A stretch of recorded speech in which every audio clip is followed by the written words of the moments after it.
الرحمن الرحيم قل إن كنتم تحبون الله فاتبعوني يحببكم الله ويغفر لكم ذنوبكم والله غفور رحيم صدق الله مولانا العظيم وبلغنا رسوله النبي الأمين المتين المختار الكريم ونحن على ذلك من الشاهدين والشاكرين والحمد لله رب العالمين. بارگاہ رسالت معاب صلی اللہ تعالی علیہ وسلم میں درود پاک کا ہدیہ پیش کریں. اللہم صلی اللہ علیہ وسلم.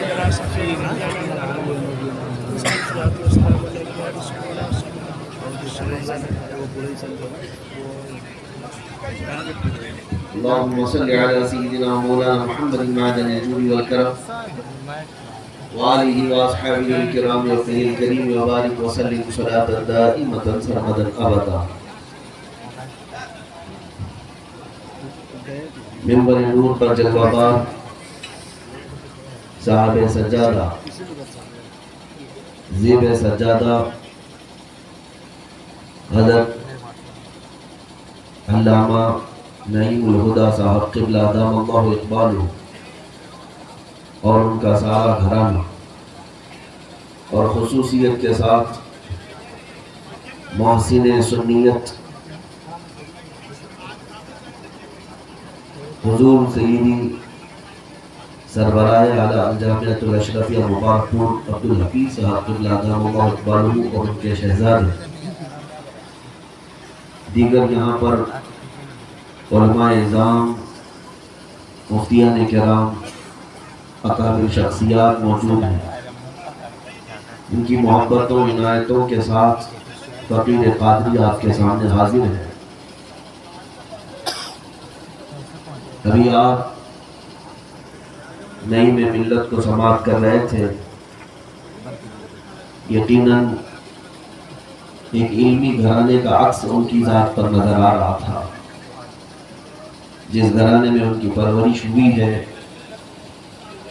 وہ وہی گھرانہ ہے جس کے متعلق سچ کہا گیا ہے جس نے پیدا کیے کتنے لالوں کو ہے حافظ دین و ملت پہ لاکھوں سلام. یہ حسن اتفاق ہے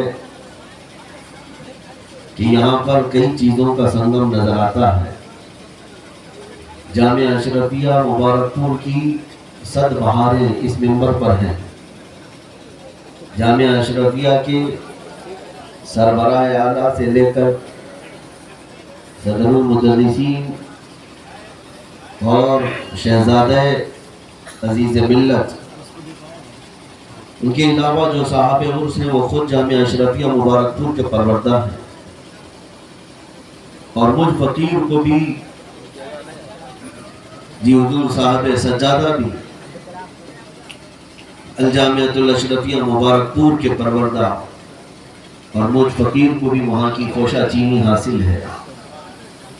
بس اتنا ہی نہیں بلکہ میرے والد گرامی بھی حضور حافظ ملت کے خاص شاگردوں میں سے رہے. ہمارا یہ سلسلہ آج کل کا نہیں ہے، بہت پرانا ہے. اللہ تبارک و تعالی ہم سنیوں کے استاذ محل کو ہمیشہ سدا قائم رکھے. آمین آمین. عزیزان گرامی وقار،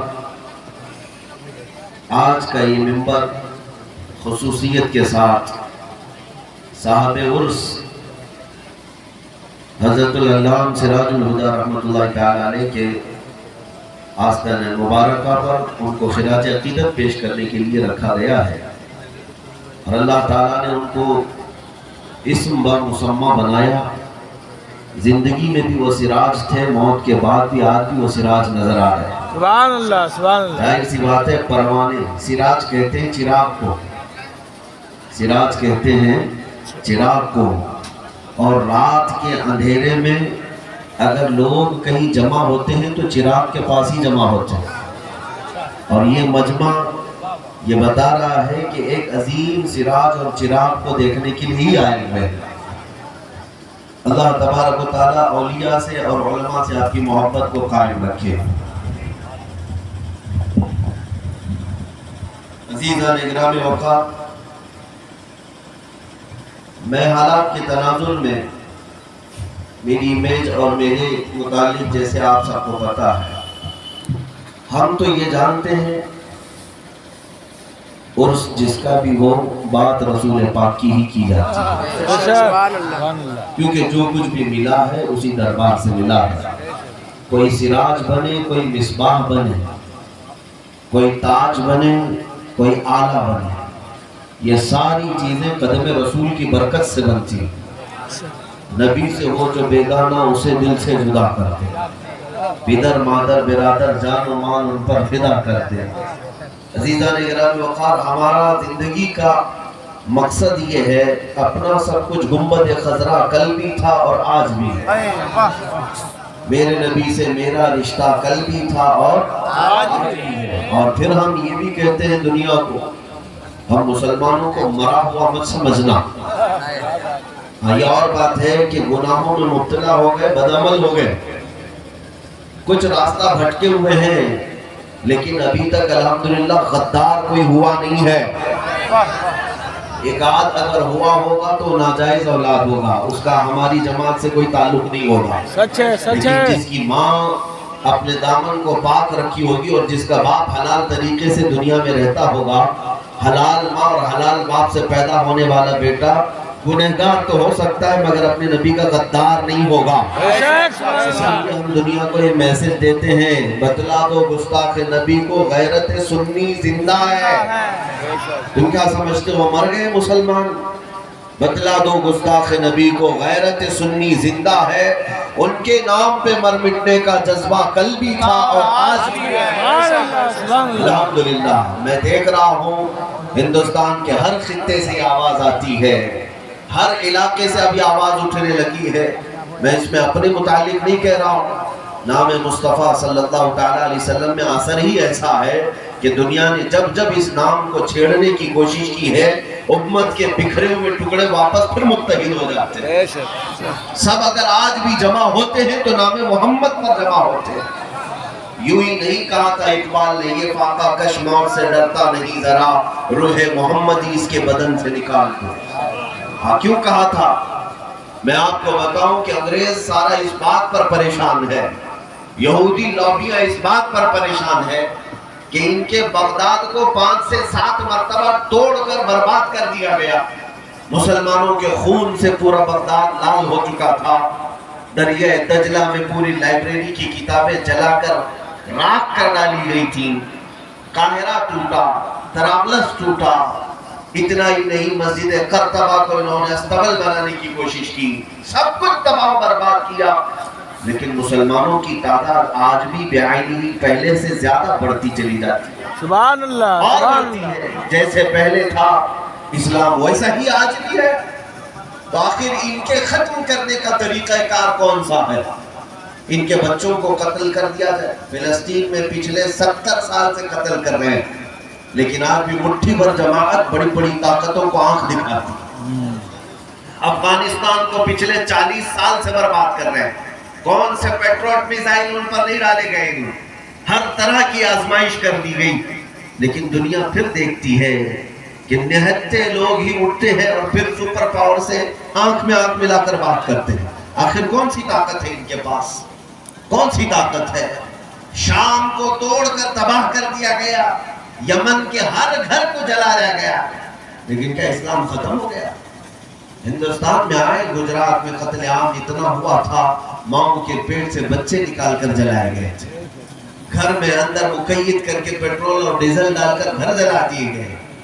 یہ ظالم ہمیشہ یہ سوچتے ہیں کہ چند بچوں کو، جوانوں کو، عورتوں کو قتل کر دینے سے اسلام ختم ہو جائے گا۔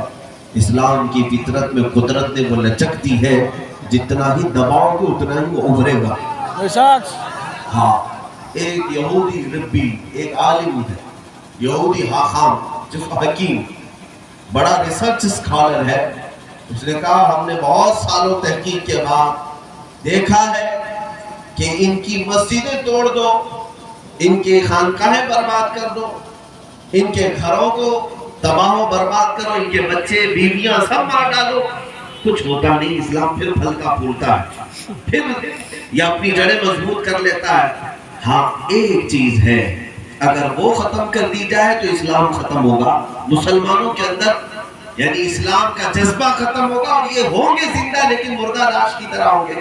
بہت بڑا ریسرچ اسکالر ہے یہودی، وہ لکھتا ہے کہ ان کے دلوں سے عشق محمد ہٹا دو، روح محمدی نکالو ان کے دلوں سے، تب پھر یہ زندہ چلتی پھرتی لاشیں ہوں گی، یہ کسی سے آنکھ ملا کر بات نہیں کر سکے. آج سمجھتے ہو میرے عزیزوں، پوری دنیا اسی بات کا زور لگائی ہوئی ہے کہ سینوں سے جو عشق مصطفیٰ کی تمہارے اندر شمع روشن ہے اسے بجھا دیا جائے، ختم کر دیا جائے. باقی یہ تمہاری کس بات کے دشمن ہیں؟ تمہارے کپڑے لتے جائیداد کے نہیں، بلکہ ماڈرن کلچر میں آج اگر جا کر دیکھیں کہ ویسٹرن کنٹریز میں انہوں نے کھلی آزادی دے رکھی ہے کہ جو مسجد بنانا ہے بناؤ. چرچ کو بھی مسجد بنانے کی اجازت دی جاتی ہے. نماز پڑھو، آپ جمعہ پڑھنا ہے جمعہ پڑھو، نمازیں پڑھنا ہے نمازیں پڑھو. لیکن امریکہ، یورپ اور پورے ویسٹرن کو اگر خطرہ کسی جماعت سے ہے تو اس جماعت سے جو نظام مصطفیٰ کی بات کرتی ہے، بس وہ جماعت زندہ نہیں ہونا چاہیے. باقی سارے سجدہ کرنے والے رہیں، تبلیغ کرنے والے لوگ رہیں، اعمال کی بات کرنے والے لوگ رہیں، اس سے کچھ خطرہ نہیں ہے. بات ان لوگوں کو خطرہ اسی سے ہے جو مصطفیٰ کی محبت اور ان پر مر مٹنے کی بات کرتے ہیں.